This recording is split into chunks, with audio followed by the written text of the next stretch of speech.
It is a life and death situation that you listen to me very, very carefully. And that you go out and then research everything I'm about to tell you. Because this information is public.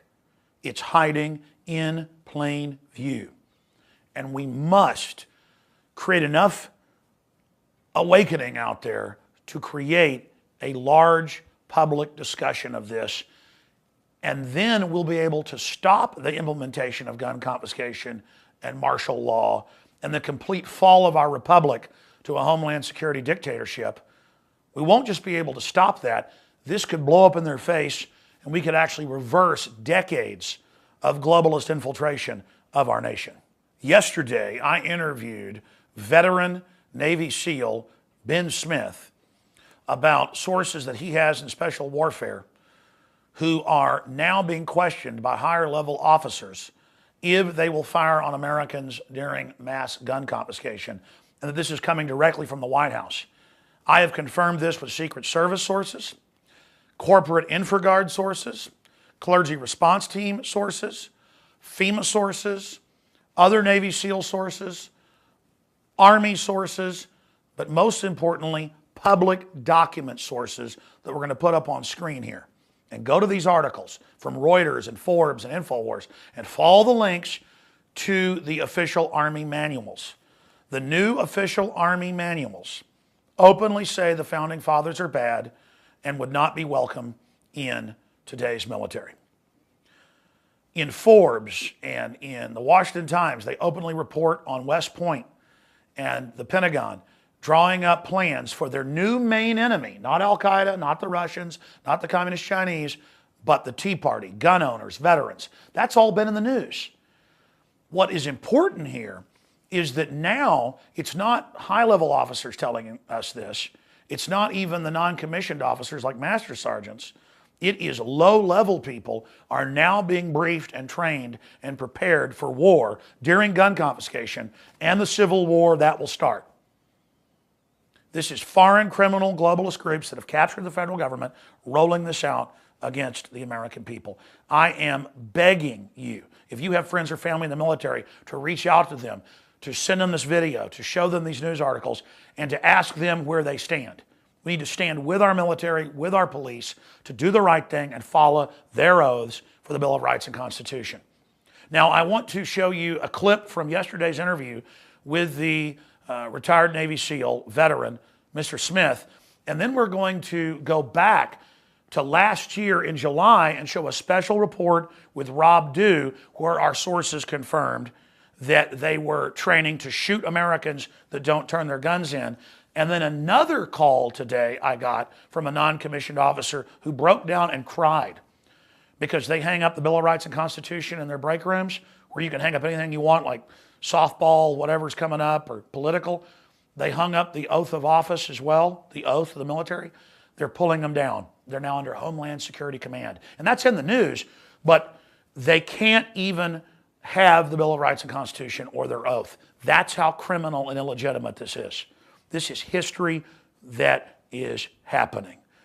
And again, here are the three reports together so you can see the documentation.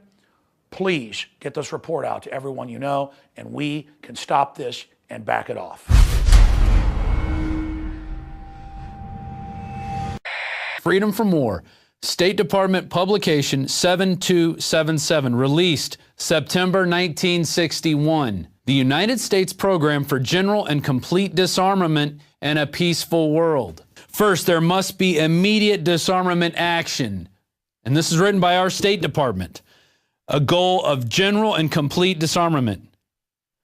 Second, all disarmament obligations must be subject to effective international controls. You know what that means? No Second Amendment. They talk about the stages of the disarmament process. Third, adequate peacekeeping machinery must be established. Nations are unlikely to shed their means of self-protection in the absence of alternative ways to safeguard their legitimate interests, like freedom from tyranny. This can only be achieved through progressive strengthening of international institutions under the United Nations and by creating a United Nations Peace Force to enforce the peace as the disarmament process proceeds. You guys, you better get serious. You better start talking to people. You better start warning people because it's going to start happening soon. Here we go on page 4. Arms and armed forces would be reduced. The armed forces of the United States and the Soviet Union would be limited to 2.1 million men each, with appropriate levels not exceeding the amount for other militarily significant states. Levels of armaments would be correspondingly reduced, and their production would be limited. This is all by a world body. This is not going to be through anything through our country. This is through the United Nations, which means there's no negotiations. There's only killing people and machine gunning them when they don't comply. And they go through a second stage and a third stage. Here we go in the third stage. The manufacture of armaments would be prohibited, except for those agreed types and quantities to be used by the UN Peace Force and those required to maintain internal order. All other armaments would be destroyed or converted to peaceful purposes.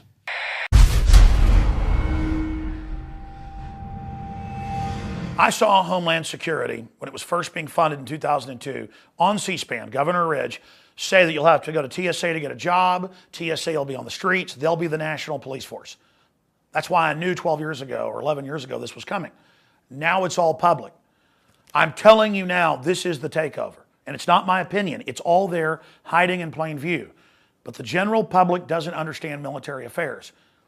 The military does, and that's why they're our best hope, because they are patriotic men and women on average, and they are really concerned. And they need you to get concerned and learn about what's happening. Exposing this and causing a major debate about it can reverse it. But we are in the midst of a foreign banking takeover. Homeland Security is their 5th branch of the military, headed up by a former Pentagon guy, to take over America. This is it. This is the secret police, the threat fusion centers. All of it is for us. Now, we can save America, but history is happening right now. We can stand against this. I'm not trying to scare you. You should be scared of not taking action and speaking out. You should be scared of letting this happen. The danger is in not standing against it. If you care about your family or are concerned, you better preserve this republic. It's the shield protecting us. Once it's gone, we're another third world dictatorship.